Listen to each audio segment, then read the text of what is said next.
130वां संविधान संशोधन प्रस्ताव, क्या आप जेल में 30 दिन रहना नेताओं की कुर्सी छीन लेगा? दोस्तों जरा सोचिए, अगर किसी देश का प्रधानमंत्री या मुख्यमंत्री भ्रष्टाचार, हत्या, आतंकवाद जैसे गंभीर अपराध के मामले में जेल चला जाए और वहां 30 दिन तक रहे, तो क्या उसे अपनी कुर्सी पर बने रहने का हक होना चाहिए? भारत की संसद में अभी इसी सवाल ने हलचल मचा रखी है। 20 अगस्त 2025 को गृह मंत्री अमित शाह ने लोकसभा में 130वां संविधान संशोधन प्रस्ताव पेश किया। इस प्रस्ताव में साफ लिखा है, अगर प्रधानमंत्री, मुख्यमंत्री या कोई भी मंत्री गंभीर आपराधिक मामलों में लगातार 30 दिन तक हिरासत में रहता है तो उसका पद स्वतः समाप्त हो जाएगा। सरकार का दावा है यह कदम राजनीति से अपराधीकरण खत्म करने और जनता का भरोसा लौटाने के लिए जरूरी है, लेकिन विपक्ष इसे लोकतंत्र पर सीधा हमला बता रहा है। उनका आरोप है सरकार इस कानून का इस्तेमाल करके अपने विरोधियों को जेल में फंसा सकती है और बिना कोर्ट के फैसले का इंतजार किए ही उनकी कुर्सी छीन सकती है। यानी मामला बेहद गंभीर है। एक तरफ भ्रष्टाचार मुक्त राजनीति का सपना, तो दूसरी तरफ लोकतंत्र और विपक्ष की आवाज दबाने का खतरा। आज हम आपको इस पूरे मुद्दे की गहराई से कहानी सुनाएंगे, लेकिन उससे पहले अगर आपने अभी तक चैनल को सब्सक्राइब नहीं किया है तो कर लो और वीडियो को लाइक कर दो। ये 130वां संशोधन है क्या? सरकार इसे क्यों जरूरी बता रही है? विपक्ष क्यों इसका विरोध कर रहा है? इसका असर भारत की राजनीति और लोकतंत्र पर क्या पड़ेगा? और आखिर जनता को इससे क्या मिलेगा और क्या खोना पड़ेगा? आइए शुरुआत करते हैं संविधान संशोधन के इतिहास से। भारत का संविधान दुनिया का सबसे बड़ा लिखित संविधान है। 1950 में लागू होने के बाद से इसमें अब तक 129 बार संशोधन हो चुके हैं। हर बार जब समाज, राजनीति या प्रशासन को बदलने की जरूरत पड़ी, तब संविधान में बदलाव किया गया। कुछ संशोधन बेहद मशहूर हुए।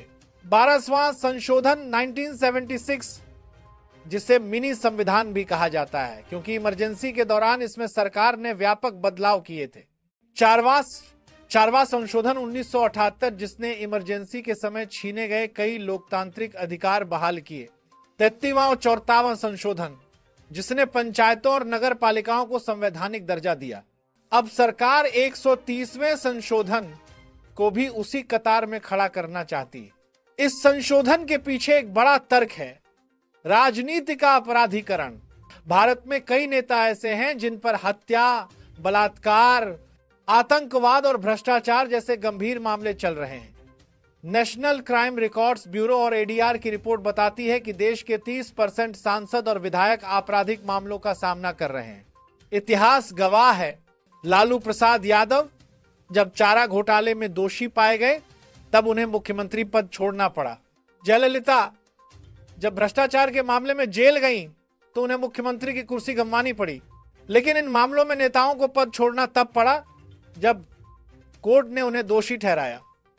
जबकि 130वें संशोधन में कहा गया है कोर्ट दोषी ठहराए या नहीं, अगर नेता 30 दिन तक जेल में रहा तो उसका पद अपने आप चला जाएगा।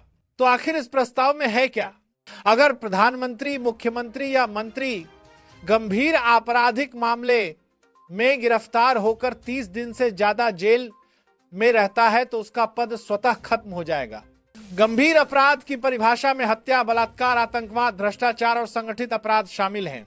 यह नियम केवल पद पर बैठे नेताओं के लिए होगा, यानी सांसद या विधायक की सदस्यता पर यह नियम सीधे लागू नहीं होगा, बल्कि केवल उनके पद पीएम, सीएम, मिनिस्टर पर असर डालेगा। मौजूदा कानून जनप्रतिनिधित्व अधिनियम 1951 में केवल दोष सिद्ध होने के बाद ही अयोग्यता होती है, लेकिन यह संशोधन कहता है सिर्फ 30 दिन हिरासत में रहना ही काफी है।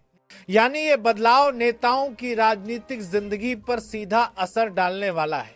गृह मंत्री अमित शाह और सरकार का कहना है कि यह कदम राजनीति को अपराधियों से मुक्त करने के लिए जरूरी है। विपक्ष अक्सर सत्ताधारी दल पर आरोप लगाता है कि वे अपराधियों को टिकट देते हैं। जनता का भरोसा राजनीतिक व्यवस्था से टूट रहा है। भ्रष्टाचार, घोटाले और अपराध में नेताओं की संलिप्तता देश की छवि खराब कर रही है। अमित शाह का कहना है, अगर कोई मंत्री या मुख्यमंत्री जेल में बैठा है तो जनता की सेवा कैसे करेगा? जनता उसे चुनती है सेवा के लिए, जेल जाने के लिए नहीं। सरकार इसे लोकतांत्रिक सुधार और जनता के अधिकारों की रक्षा के रूप में पेश कर रही है। लेकिन दोस्तों, हर सिक्के के दो पहलू होते हैं। विपक्ष इस प्रस्ताव का जमकर विरोध कर रहा है। कांग्रेस, तृणमूल, राजद और कई विपक्षी दलों का कहना है यह कानून राजनीतिक हथियार बन जाएगा। सरकार चाहे तो किसी भी विपक्षी नेता पर झूठे केस लगाकर जेल भिजवा सकती। 30 दिन हिरासत में रखने के बाद उसकी कुर्सी चली जाएगी, भले ही बाद में कोर्ट उसे बरी कर दे। पूर्व वित्त मंत्री पी चिदंबरम ने संसद में कहा, यह लोकतंत्र पर सबसे बड़ा हमला है। दोष सिद्ध होने से पहले सजा देना संविधान के खिलाफ है। कानून विशेषज्ञ भी सवाल उठा रहे हैं कि क्या यह प्रस्ताव न्यायिक प्रक्रिया और निर्दोष साबित होने तक निर्दोष मानने के सिद्धांत प्रिजम्पशन ऑफ इनोसेंस के खिलाफ नहीं है। अब बड़ा सवाल, इसका असर जनता और लोकतंत्र पर क्या होगा? जनता को साफ राजनीति मिलेगी। नेता अगर अपराध में लिप्त है तो वह सत्ता में रहकर कानून का दुरुपयोग नहीं कर पाएगा। अपराधी नेताओं की संख्या घटेगी, विपक्ष कमजोर हो सकता है। सरकार अगर चाहे तो विरोधी नेताओं को फर्जी मामलों में फंसा सकती है। लोकतंत्र में सत्ता और विपक्ष का संतुलन बिगड़ सकता है।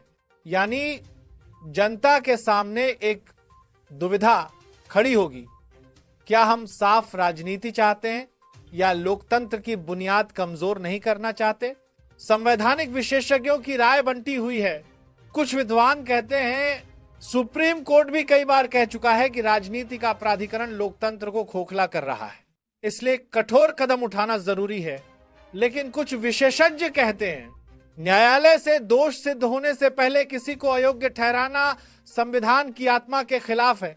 अगर यह कानून पास होता है तो सुप्रीम कोर्ट में से चुनौती मिलेगी और न्यायपालिका को तय करना होगा कि यह संविधान के अनुकूल है या नहीं। दोस्तों, 130वां संविधान संशोधन प्रस्ताव भारत की राजनीति का चेहरा बदल सकता है। एक तरफ यह भ्रष्ट नेताओं पर नकेल कस सकता है, जनता को स्वच्छ राजनीति दे सकता है। दूसरी तरफ यह लोकतंत्र की आत्मा को चोट भी पहुंचा सकता है अगर इसका इस्तेमाल विपक्ष को खत्म करने के लिए किया गया। आखिर में सवाल वही है, क्या यह संशोधन राजनीति से अपराधीकरण हटाने का ऐतिहासिक कदम होगा या फिर लोकतंत्र को कमजोर करने की एक साजिश? फैसला संसद करेगी, लेकिन असली फैसला जनता की राय ही तय करेगी। दोस्तों, आपको क्या लगता है 130वां संविधान संशोधन सही है या गलत? क्या यह नेताओं की जवाबदेही बढ़ाएगा या लोकतंत्र की जड़ें हिला देगा? अपनी राय कमेंट में जरूर बताइए, वीडियो को शेयर कीजिए और चैनल को सब्सक्राइब करना मत भूलिए।